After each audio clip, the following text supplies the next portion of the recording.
In this tutorial, I'll show you how to make this bouncy text animation in After Effects. Here I have a text layer ready on a timeline. Let's expand this arrow and let's click on Animate and then Position. Okay, so first of all, set the second position value to -100. Then expand Range Selector 1. Make sure you're on the first frame of the layer. Then keyframe the offset setting and set its value to -100. Move 1 second forward on the timeline and now set its value to 100.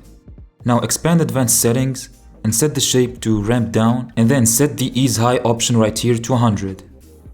Now what you want to do next is you want to select Animator 1, hit Ctrl D or Command D on the keyboard to duplicate it and open up Animator 2. Set the second position value to +50, then open up Range Selector 1, go to Advanced, then set both the ease high option and the ease low values to 50%. Now select Animator 2 and hit Ctrl D to duplicate it. Open up Animator 3 now and set its second position value to -10.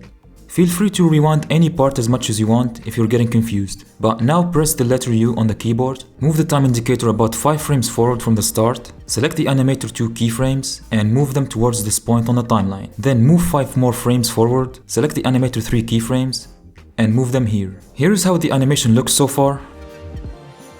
Now you can add a simple fade-in effect, and to do that go to Animate and click on Opacity. Then set the opacity to 0%.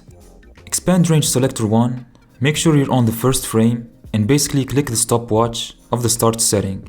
Set its value to 0, move about 15 frames forward and set its value back to 100%. I'll leave the presets for free for you to download, but that should be it for this tutorial. Please leave a like and subscribe if you found this video helpful and feel free to watch this next tutorial.